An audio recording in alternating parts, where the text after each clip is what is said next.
Hello and welcome to AK study hub. आज हम लोग देखने वाले हैं 21 सितंबर का द हिंदू। ओके, तो क्विकली हमारे आज कोट फॉर द डे की तरफ जाएंगे। आज का quote for the day Martin Luther King से हमने लिया है। ठीक है, ये ब्लैक अमेरिकन राइट एक्टिविस्ट थे। इन्होंने बहुत ज़्यादा काम किया है अमेरिकन जो ब्लैक कम्युनिटी अमेरिका के अंदर उनके राइट्स के लिए। राइट, तो वो कहते हैं ब्रदरहुड के ऊपर। ठीक है, ब्रदरहुड, उसके ऊपर क्या कहते हैं देखते हैं। We must learn to live together as brothers और पेरिश टुगेदर एज फूल्स। ठीक है, हमें सीखना होगा, क्या सीखना होगा कि साथ में भाइयों की तरह रहे। अगर नहीं रह पाए तो हमको तैयार होना होगा कि किसी फूल्स की तरह हम लोग पेरिश हो जाए। पेरिश होना मतलब खत्म होना। So I'll read it again. We must learn to live together as brothers और perish together as fools. ये कोट आप अपने एसेज में भी यूज कर सकते हो। राइट, क्विकली हम लोग जाएंगे हमारे डेली डोज ऑफ वोकैब में। तो पहला हमारा वर्ड है फ्लैगशिप। ओके, जैसे आपने देखा होगा न्यूज़पेपर में फ्लैगशिप स्कीम। ठीक है, जैसे हमारे प्राइम मिनिस्टर नरेंद्र मोदी के लिए कहा जाता है कि उज्ज्वला उनका एक फ्लैगशिप स्कीम है। तो ये फ्लैगशिप मतलब होता है मुख्य। ठीक है, जब जहाज चलते हैं ना, जहाज की जब फ्लीट, जहाज के ग्रुप को हम लोग फ्लीट बोलते हैं। जब फ्लीट चलता है ना, तो सबसे आगे जो शिप होता है, उस शिप पे एक झंडा होता है। ठीक है, वो फ्लीट को बताता है कि बाबा ये हमारा फ्लीट है, इस देश का फ्लीट है, या ये फ्लीट का सो एंड सो काम है। तो जो मुख्य जहाज होता है उसे फ्लैगशिप फ्लीट कहा जाता है। ओके, या फ्लैगशिप कहा जाता है। राइट, जिसके पास फ्लैग होता है, मतलब मुख्य, मतलब इंपॉर्टेंट। तो किसी भी शब्द के आगे आप फ्लैगशिप देखोगे, इसका मतलब होता है इंपॉर्टेंट। ठीक है, तो मुख्य। सो इसका मतलब हो सकता है the finest, largest, most important, one of a group of things. ठीक है, किसी भी चीज में से प्रोडक्ट हो सकता है, फ्लैगशिप प्रोडक्ट हो सकता है, स्टोर्स हो सकते हैं, फ्लैगशिप स्टोर्स, कुछ भी हो सकता है। जैसे हम लोग बिस्किट्स खाते हैं। ठीक है, तो जो पार्ले कंपनी है उसका सबसे फ्लैगशिप बिस्किट कौन सा है? तो पार्ले जी है, सबसे इंपॉर्टेंट है, सबसे ज्यादा बिकने वाला है। तो इस तरीके से आप याद रख सकते हो एग्जाम्पल के साथ। ओके, इंपॉर्टेंट प्रोडक्ट और आइडिया। ठीक है, इन्फ्लुएंशियल मतलब होता है ऐसा आदमी, ऐसा व्यक्ति जो प्रभावशाली हो, जिसका प्रभाव वो दूसरों पे डाले, इन्फ्लुएंस करे दूसरे को। ठीक है, आप टिकटॉक पे देखते हो, व्हाट्सएप पे देखते हो, बहुत ज्यादा इन्फ्लुएंसर्स आ गए अभी। TikTok influencer, social media influencer, मतलब ये लोगों पे अपना प्रभाव डालते हैं, प्रभावशाली होते हैं। राइट, सिनोनिम्स देखो, having power over the minds और बिहेवियर्स ऑफ अदर। देखो कितना मस्त लिखा है, हैविंग पावर। किसके ऊपर पावर रखना? किसी आदमी के ऊपर नहीं, उनके दिमाग के ऊपर। ठीक है, उनके थॉट्स को आप चेंज कर सकते हो। जैसे आप अगर एक इन्फ्लुएंसर हो तो आप कोई प्रोडक्ट लेके जाओगे, बोलोगे प्रोडक्ट खरीदो, आप उनके थॉट को इन्फ्लुएंस कर रहे हो, आपसे वो प्रोडक्ट खरीद लेंगे। तो इसे कहा जाता है इन्फ्लुएंसर। ठीक है, और ये जो है इसको हमने कहा है इन्फ्लुएंशियल। ठीक है, जो इन्फ्लुएंस करता है। ठीक है, इन्फ्लुएंशियल मतलब कोई भी चीज, प्रभावशाली बेसिकली। राइट, और जो इन्फ्लुएंस का काम करता है, इन्फ्लुएंस करने का, उसे हम इन्फ्लुएंसर कहेंगे। राइट, तो सिनोनिम देखो, cognate, controlling, dominating. Okay, dominate करना, कंट्रोल करना, these are the synonyms. Okay, next है कमीशन्ड, मान्यता प्राप्त। कमीशन मतलब मान्यता प्राप्त। अगर जैसे हमने देखा था कि आर्मी में कमीशन्ड ऑफिसर्स रहते, मतलब उनको मान्यता दी गई। किसने मान्यता दी है? वो जो हायर अथॉरिटी, उन्होंने उनको मान्यता दी है। राइट, तो कमीशन मतलब होता है मान्यता प्राप्त। इसके सिनोनिम्स हम देखेंगे, टू गिव ऑफिशियल और legal powers. To give official और लीगल पावर्स। तो सिनोनिम्स देखो, एक्रीडिएट, ऑथोराइज्ड, एक्रीडिएटेड और ऑथोराइज्ड। एक्रीडिएटेड और ऑथोराइज्ड, याद रखो इनको। नेक्स्ट देखते हैं हम लोग एथिकल। एथिकल मतलब नैतिकता होता है या नैतिक होता है। ठीक है, एथिक्स मतलब नैतिकता रहता है, एथिकल मतलब भी नैतिकता होता है। राइट, अभी हम लोग देखेंगे conforming to high standards of morality और वर्च्यू। ठीक है, हाई स्टैंडर्ड्स रखना, किसके? मोरालिटी और वर्च्यू के। ठीक है, अच्छाई, सामने वालों को समझ के लेना, जो नैतिकता होता है दैट इज एथिकल, इतना समझिए बस।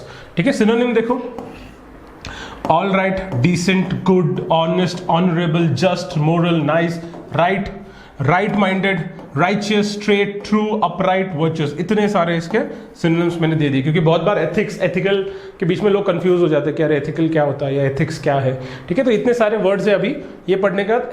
एथिकल आदमी क्या है या एथिक्स क्या है, इसमें आपको कोई डाउट नहीं होगा। ठीक है, जो वर्च्यू, जो नैतिकता की बात करता है। नेक्स्ट देखो एलिगेशन। एलिगेशन मतलब आरोप होता है। आरोप, अगर आप किसी के ऊपर एलिगेशन लगा रहे हो मतलब आप किसी पे आरोप कर रहे हो। राइट, एलिगेशन मतलब आरोप होता है। A statement saying that someone has done something wrong और इलीगल। सिनोनिम्स देखो, acquisition, plea, charge, complaint. Okay, the mayor denies the allegation against him. एक स्टेटमेंट डाला है, the mayor denies the allegations against him. Okay, तो अगर allegation, अगर आपको ये वर्ड दिखता है, इसका मतलब होगा आरोप डालना, और इसके सिनोनिम्स क्या हो गए? एक्विजिशन, प्ली, चार्ज और कंप्लेंट। नेक्स्ट देखो रैमिफिकेशन। रैमिफिकेशन मतलब असर। असर होना, मतलब लेट्स से आपने कोई कार्य किया है, कोई काम किया है और उसके बाद जो उसके असर होने वाले हैं उसे हम लोग कहेंगे रैमिफिकेशन। एक काम होने के बाद क्या असर, ठीक है। जैसे अगर आपने दिवाली के समय कोई पटाखा बस्ट कर दिया आपके सोसाइटी में, रात को 12 बजे उठ के सब लोग सो रहे होंगे, उठ जाएंगे, उसके बाद फिर रैमिफिकेशन होगा कि आपको आपके पापा मम्मी मारेंगे पकड़ के, राइट, कि क्यों लोगों की नींद खराब कर रहे हैं, राइट, 10 बजे के पहले पहले कर लो, ठीक है। तो इस तरीके के रैमिफिकेशन हो सकता है, इसका असर दिखाई देता है, राइट। तो आपको ये चीज़ें समझनी, रैमिफिकेशन मतलब असर, कोई एक कार्य आप कर रहे हो उसके बाद जो असर होने वाला है, दैट इज रैमिफिकेशन, राइट। तो रैमिफिकेशन का सिनोनिम देखो, formal, formal something that is produced by or necessarily follows an action, decision, etc. Synonyms यहाँ पे explanation था, sorry, synonyms देखो, echo, implication, repercussion, ठीक है, repercussion, ठीक है, repercussion मतलब भी ramification होता है, राइट, echo मतलब भी ramification होता है, राइट। जैसे आपने किसी को आवाज दिया तो वापस वो दोबारा आता है तो वो echo, ठीक है, आपने आवाज देने की वजह से वापस आया तो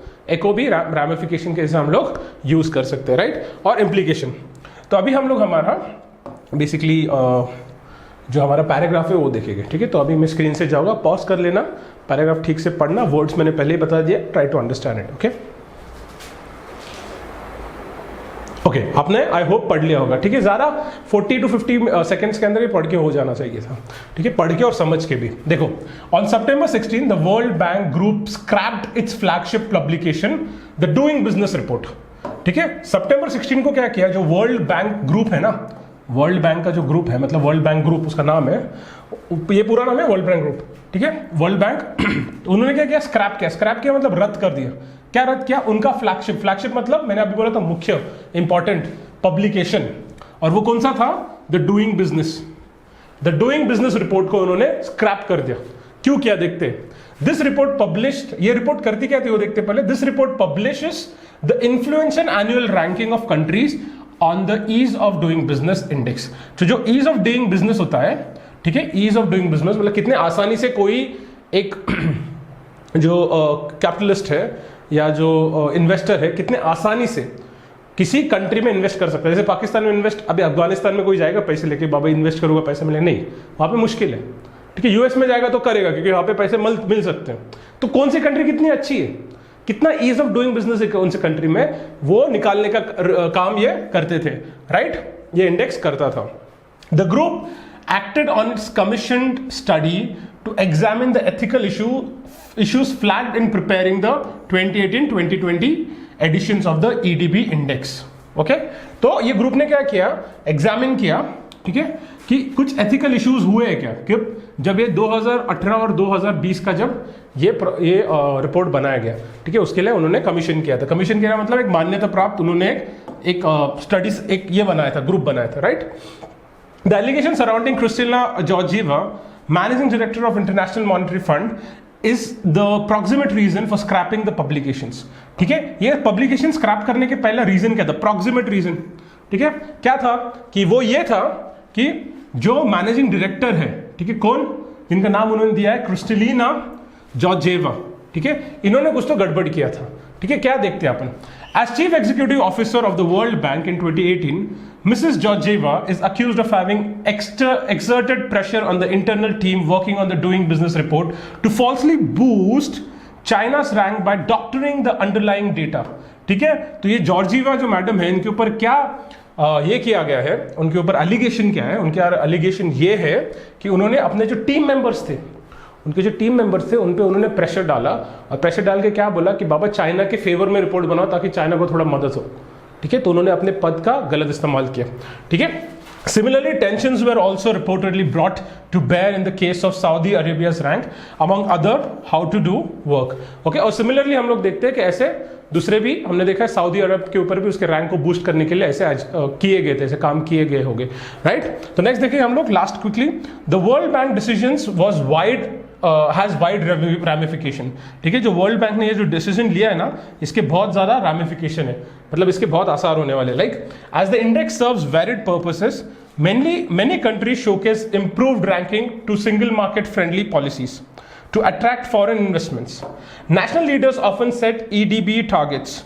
This helps them measure domestic policies against global best practices and browbeat domestic critics. ठीक है। तो क्या होता है, जैसे इन्होंने निकाल लिया है, किसने, वर्ल्ड बैंक ने ये रिपोर्ट को निकाल लिया है, उसकी वजह से बहुत सारे प्रॉब्लम होने वाले हैं। जैसे कि जो वर्ल्ड लीडर्स होते हैं, जैसे हमारे मोदी जी भी जब कोई रिपोर्ट बनाते तो वो क्या देखते हैं, बेसिकली वो ये पहले देखते हैं कि हमारा जो रैंकिंग है वो सबसे अच्छा वर्ल्ड बैंक में कैसे होगा। तो उसके हिसाब से जो भी ईज ऑफ डूइंग बिजनेस है उसके हिसाब से वो सेट करते हैं कि हमारे क्या क्या पॉलिसीज होने चाहिए जिसकी वजह से हमारा रैंकिंग बढ़े ईज ऑफ डूइंग में। ठीक है, तो अब ये रिपोर्ट ही चली गई तो आपका पैरामीटर क्या होगा, किसके जरिए पे आप बेस करोगे, जज करोगे कि बाबा हमारा ईज ऑफ डूइंग बिजनेस कैसे इंप्रूव होगा, ये इंडेक्स हम कैसे सुधारेंगे। तो ऐसे बहुत सारे रैमिफिकेशंस होने वाले हैं। Okay, so prime minister Narendra Modi for instance wanted his administration to ensure that India breaks into the top 50 ranks of the EDB index. Some countries seem to use their political heft to improve their rank, polish their international image and sway public opinion appears to be in China case.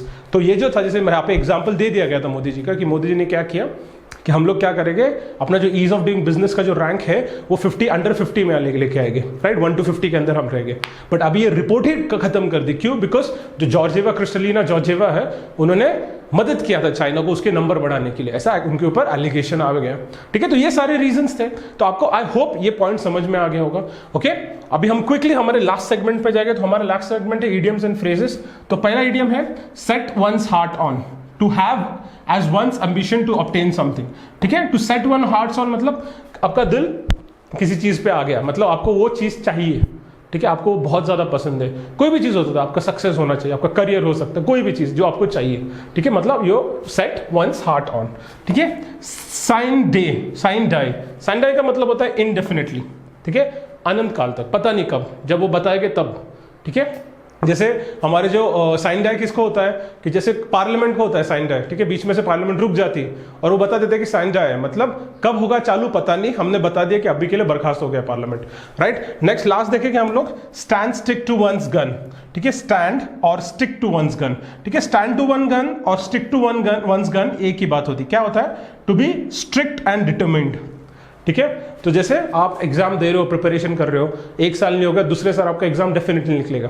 ठीक है, तो ये 2 साल आपने क्या किया है, you are standing to your guns. ठीक है, आप अपने गन्स को पकड़ के खड़े हो कि आप, हाँ ठीक है बाबा, कोई भी परिस्थिति आ जाए, कोई भी प्रॉब्लम आ जाए, I am standing here with my gun और मैं definitely I will win this battle, right, और I will win this war in this particular case, right. तो इसका मतलब होता है stand with stick to one's gun या stand with one's gun. Okay, so with that will end और हम लोग कल दोबारा मिलेंगे। Till then take care and have a good day.